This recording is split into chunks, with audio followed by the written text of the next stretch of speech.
मानव तस्करी एक organise crime है और इसको क्राइम का बास्केट बोला जाता है। बोल रहा है गांव वाला कि हमको पता नहीं चलता सर, तो गांव वाला सब बताया ना, इधर उधर से उसको छानबीन बहला फुसला के ले गया है।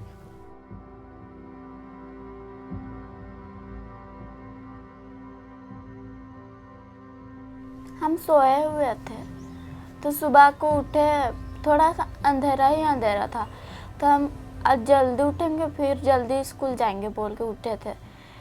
तो उठे तो गेट खुला था, फिर उठे फिर देख रहे तो उसका कपड़ा सब कुछ भी नहीं था।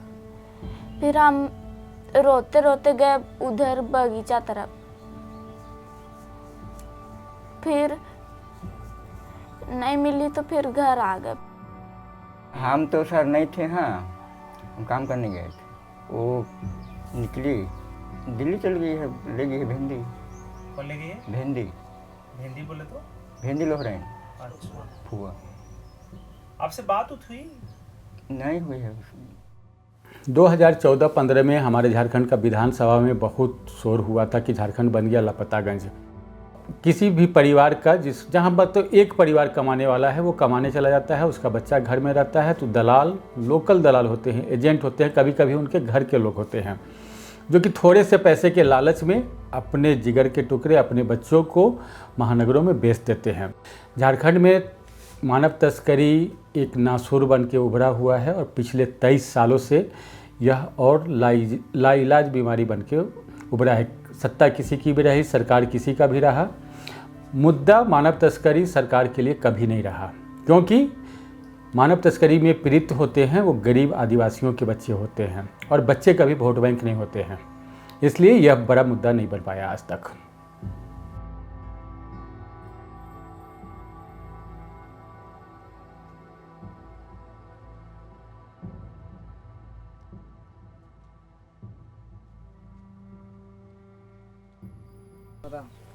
हम लोग को थोड़ा छोटा थे और फुआ के घर गए थे शादी, तो वहाँ से पता चला कि एक लड़का वहाँ दिल्ली लेकर जाता है।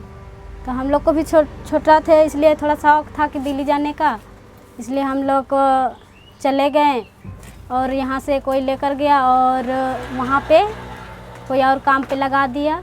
फिर उसके बाद काम किए पूरे 10 साल तक और 1 रुपये पैसा नहीं मिला है। और 10 साल के बाद हमको NGO वाला लोग के साथ घर आना पड़ा और मेरा बहन खोज के लाई है।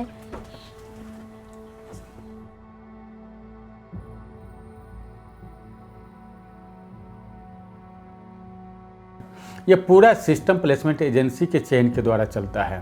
प्लेसमेंट एजेंसी का एक दलाल गांव में आता है और उस बच्चों को तरह तरह का प्रलोभन देता है, खिलौना देता है, थोड़ा पैसा देता है, फिर उसको ठग के लेके जाता है। तो उस दलाल को 25 से 40 हज़ार रुपया गाँव के दलाल को मिलता है। वो उनका काम होता है रांची रेलवे स्टेशन तक बच्चों को पहुँचाना। रांची रेलवे स्टेशन से फिर दूसरा दलाल होता है जो कि उसको दिल्ली लेके जाता है।